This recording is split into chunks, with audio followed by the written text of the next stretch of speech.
Greetings, sports fans. Here we are back at Studio One, and Week 15 is come and gone.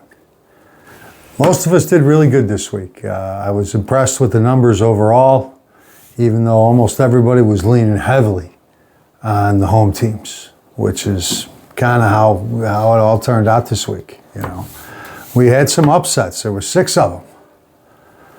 You never know.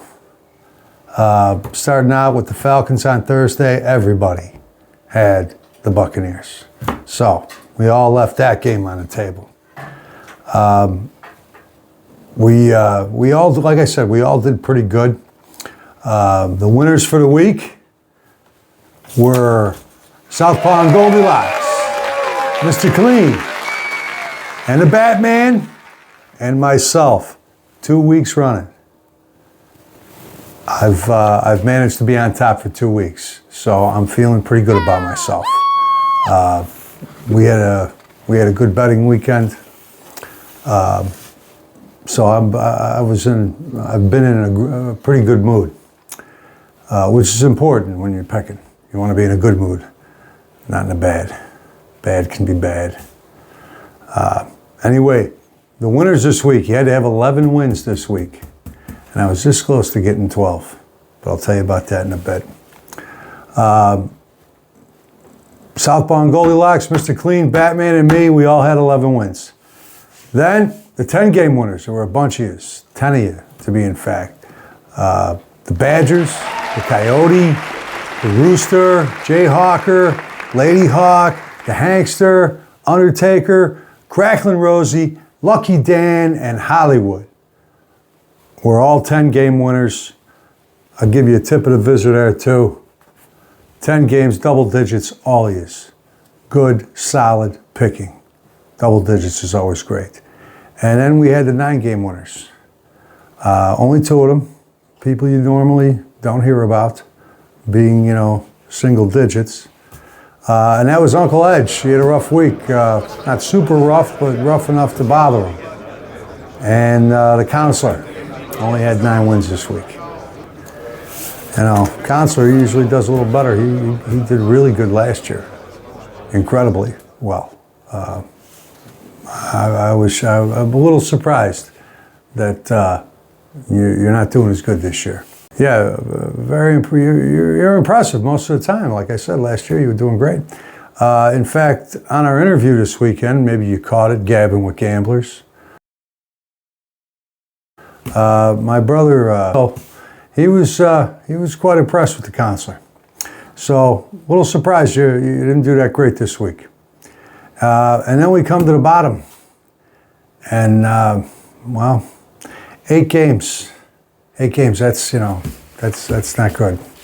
Technically a winning record because there were 16 games this week, or 500 record. But this late in the season, you got to be moving up.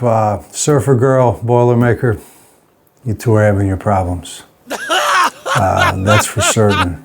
You remind me of a TV show when I was a kid called The $6 Million Man and the Bionic Woman.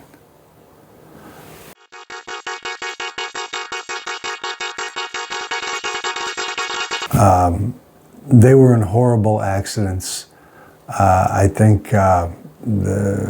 Steve Austin, he was in a car. He was in a massive wreck. I think it was a rocket ship or something, and he just burned up, and they had to rebuild him. And the Bionic Woman, she come out of the sky in a skydiving accident. I think I can't remember. Bad. And they gave her supersonic hearing, and they gave him this eye he could see for like 1,000,000 miles. I'm thinking you guys might be able to use that.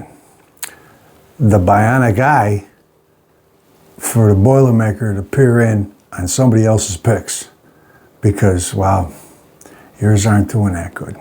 And then Surfer Girl, the Bionic Woman, she had powerful hearing, which might help you pick up a tip somewhere as to who's going to win, because rebuild yourselves because you're going off the edge. I hope you could ask Father Christmas maybe. for some picks. I figure he's a gambler. I mean, he's out in bad weather every year, gambling with his life. So he might have a tip for you, I hope you appreciate the decorations I did. Sprucing up the joint a little bit. Hope you like it. Like I said, it was a good week. Everybody did pretty good. We had some good bets this week. We bet on the Bears. We actually bet on the Bears. In fact, Surfer Girl said the Bears were going to roll over the Browns. Those are the words she used. And then she says to me, let's put some money on it. I said, how much? And she said $20, and I almost dropped. $20. Incredible. Bears rolled over, covered the 7.5-point spread. We lost one with the Patriots. We had money on the Patriots there on the money line. We lost that one, but it was a close game. So I didn't feel too bad about that one. And then we made not a crazy bet, but it was a bet on the Lions to somehow upset the Rams. But we only put 5 on that. So, we lost that one. But we did have another one where we took the Broncos on a money line and they upset the Packers. A lot of you said the Packers. Packers went down. I was glad to see that. But the wildest thing is I was waiting for the Sunday night game because I had marked down on my sheet here. I got this sheet, colors represent you and me and everybody else, that I had the Vikings. And even Surfer Girl says you're crazy. But in case you're right, let's put 10 on them because it looks like they're going to pay 2-1 if somehow they won, which they're not going to. And I said, yeah, but I got a feeling, the Cowboys sometimes they blow it at home, especially on a big televised game. And I just had this feeling that the Vikings were going to win that game. So, sure enough, we bet it, got 2-1 on our $10 bet. And I was feeling really good until I woke up Monday morning. Or it was later. It was Monday morning. Yeah, it was Monday morning. And I got a text from my good friend, Mr. Clean, who said, I see that we made the same picks this week. We're doing good. Go Pittsburgh. And I was, I'm looking at it, I go, what's he talking about? I had the Vikings last night. He should have been complimenting me on my Viking pick.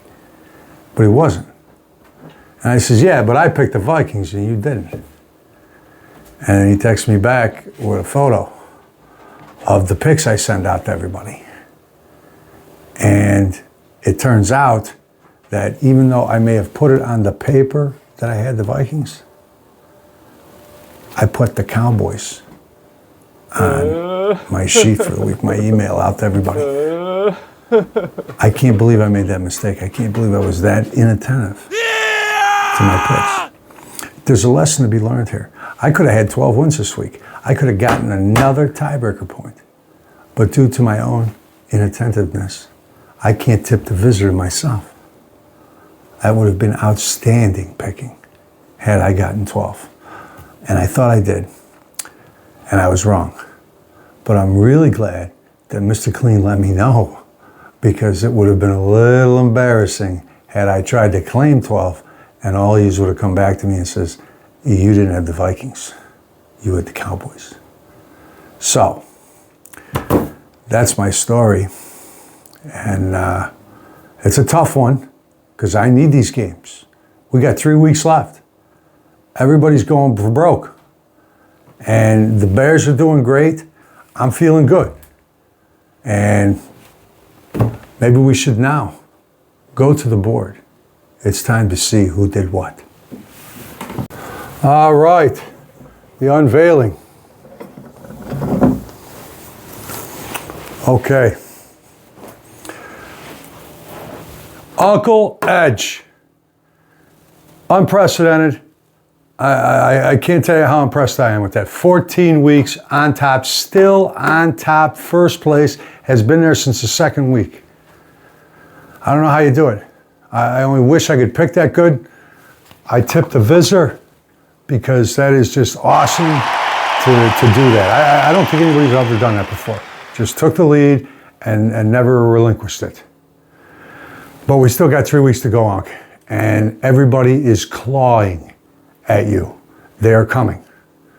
They're not knocking on the door. They're just going to bust right in. What do they call the bum's rush? You're going to get it. Because everybody's getting close. It's tightening up. It's like a turf race. And all them horses bunch up and I lose every time. But this is how it's shaking out. Uncle Edge, 9 wins this week for a total of 151 wins, 5 tiebreaker points, first place all by himself. Congratulations, Uncle, that's fabulous. Crackling Rosie, right there, 10 wins this week for 150 wins, 2 tiebreaker points. She's right on you. The Hangster, trying to sneak up, closing like a racehorse, like one of his racehorses, closing on you. 10 wins this week for 149 wins, 3 tiebreaker points. And then we got the Jayhawker. He's trying to close in too. 10 wins this week, 148 wins, 4 tiebreaker points. Southpaw and Goldilocks still slugging away, staying up on top. They had 11 wins this week. 148 wins, 3 tiebreaker points. The Badgers still fighting away. 10 wins this week, 147 wins, 5 tiebreaker points. Lady Hawk finally gets herself up above the green line. Congratulations. That is tough to do for this reason. 10 wins, 146 wins, not a tiebreaker point yet. That means you've been in it every week. You're just not enough to grab the points. Incredible. I'll give you a little something for that right there.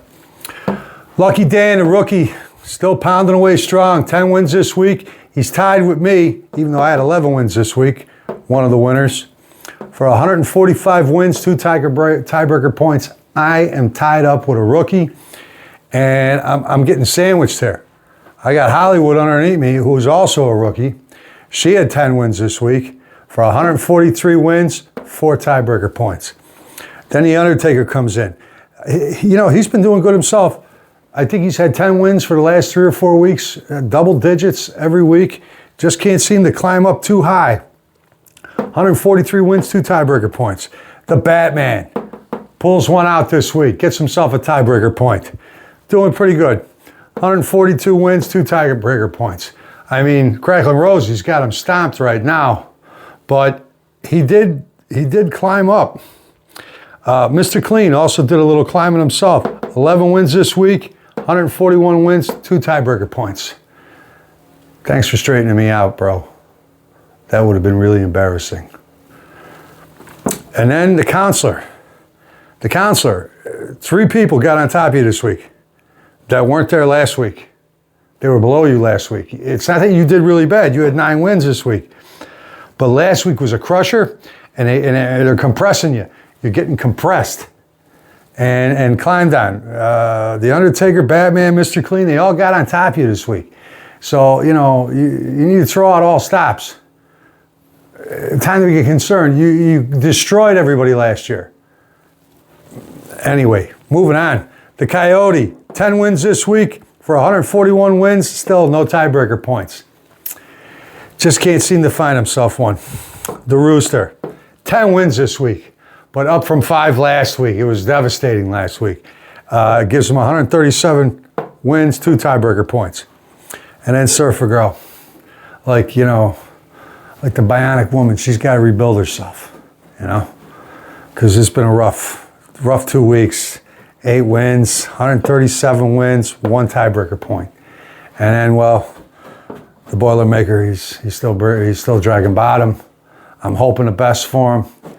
You know, maybe he gets some inspiration out of the $6 million man. Okay? He was tough. They rebuilt him. You need to come in, I don't know, go close to perfect. Something. Let us know you're alive. 8 wins, up from 5 last week, 128 wins, and, you know, there it is, says it all. We got games this week. Weirdo games, I like to call them here late in the season. First off, Thursday night, we got the Rams and the Seahawks. But we got Saturday games, okay? For you people who like to wait, I don't blame you, I'm the same way.